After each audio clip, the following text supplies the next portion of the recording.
content of this advertising. Okay, that was the GOP ad attacking Virginia's Democratic Representative Tom Perriello for his vote on the cap-and-trade bill. A local TV station in Virginia is refusing to run that ad. And here to talk about the controversy is Congressman Tom Perriello. Thank you so much for being on the show. Congressman, do you own the station? Or you have friends there? I mean, that's pretty good.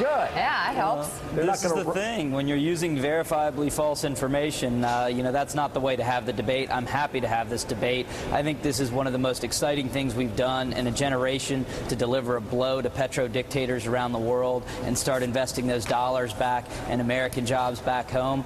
I have no doubt they can score some short-term political points on this, but I think over the long term it's a real danger for them because everyone knows how important it is to finally get off of foreign oil and to start getting those jobs. You say the ads are false, verifiably false. What are Republicans saying about the cap-and-trade bill that's a lie?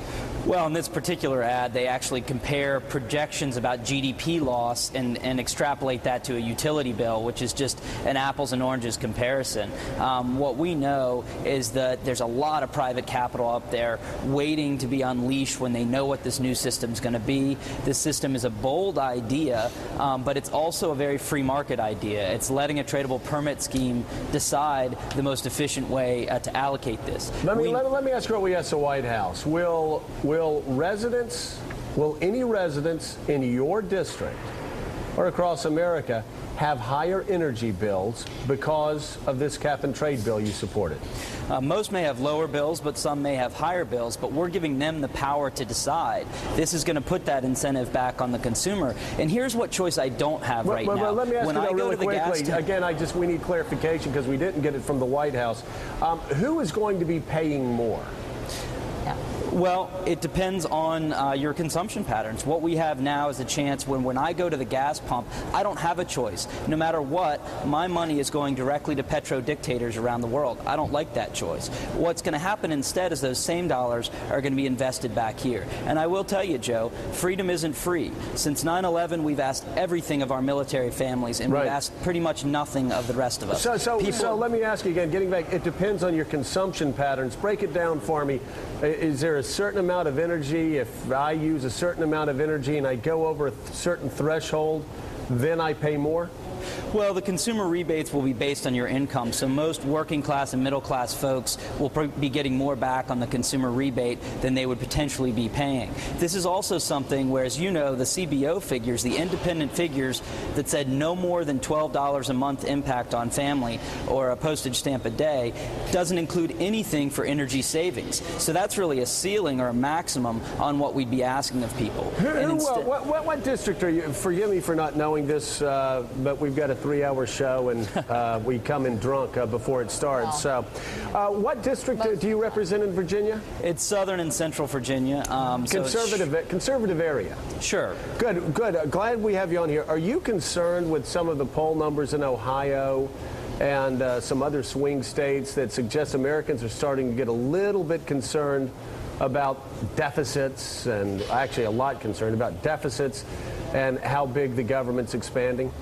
Well, no, I think it's good news. I have a lot of concern about the deficits as well. I actually voted against the president's budget and support PAYGO legislation. I don't know where that concern was 8 years ago when we were getting off the rails with this, but it's a very real concern. What we're looking at, though, is we need to find game changers on the jobs front. We can't just continue to bleed slowly, hemorrhage jobs overseas. We need the kind of game changers that create new competitive advantage. And I think what you're seeing from this new generation of politicians is being willing to be bold and commonsensical at the same time. So with climate, we are talking about a bold transformation, but we're using basic free market principles to get there. And Congressman, let me just say, I'm with you. I don't know where the concern has been over the past 8 years. It's troubling. Let me ask him, do you think that we're as off the rail now as we were 8 years ago in terms of spending? Well, the problem with 8 years ago was there had finally been the political will to balance the budget. If we had done nothing from 2000 to 2008 but keep the existing budget agreement between President Clinton and the Republican Congress, we would have paid off the publicly held debt. But are we as off the rails now? Well, we're in an economic crisis right now, and yes, the deficits are huge. The question is, how do you get out of them? And I think we need problem solving, not, the normal political games to get there. You voted against the president's budget. Do you agree that the deficits are unsustainable? Sure, they are unsustainable. The question with health care is going to be, is this the key to closing the federal deficit, or is this going to blow it wide open? What do you think? Well, it depends how we do it. I think if we can do it in a way that creates cost saving, it could be one of the most important things we do to reduce the federal deficit. Would you vote for a health care plan that didn't have a public option? Well, you know, the term public option to me, maybe not, but the issue is what's in it. Does it create the kind of competition? Does it close the primary care doc shortage that we have?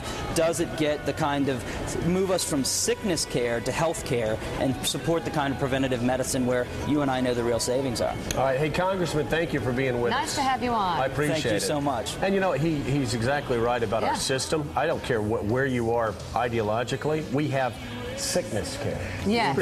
He is good. He was good. He's impressive. Impressive young guy. Yeah, He is an impressive to guy. him, and he was ready. He's good. All right, Congressman.